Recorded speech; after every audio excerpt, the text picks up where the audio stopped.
Одеме за железничката станица за Самарканд да одеме. На железничката сме.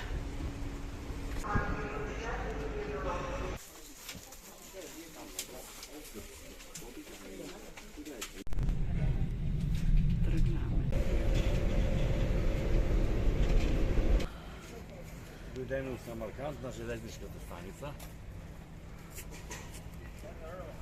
Сега ние во това Викнаме такси и да одеме у хотела.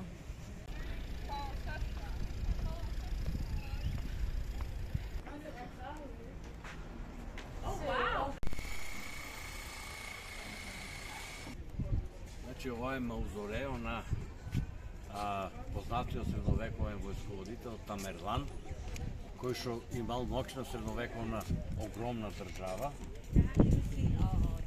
И за него е интересно што тука е он погребан.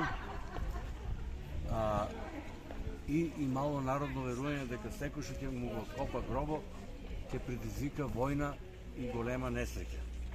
1941 година Сталин наредил да му се откопа гробо. Дошле советски археолози, откопале му гробо, земале му ја главата и ја однесели у Москва и недолго после тоа Германија го напаѓа Советскиот сојуз.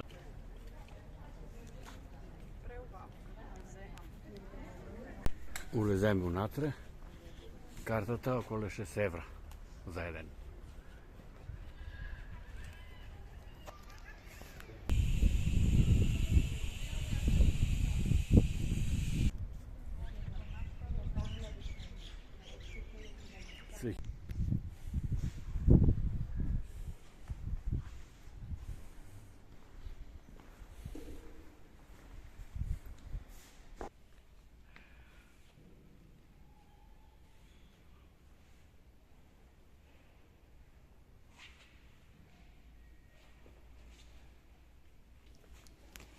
Значи тука црниот сандак е гробо на Тамерлан.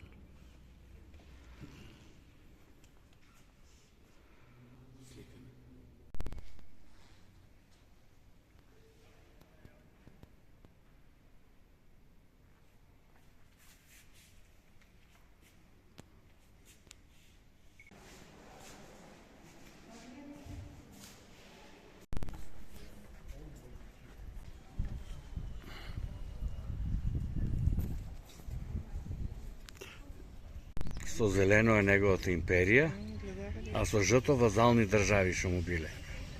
Учително и Египет,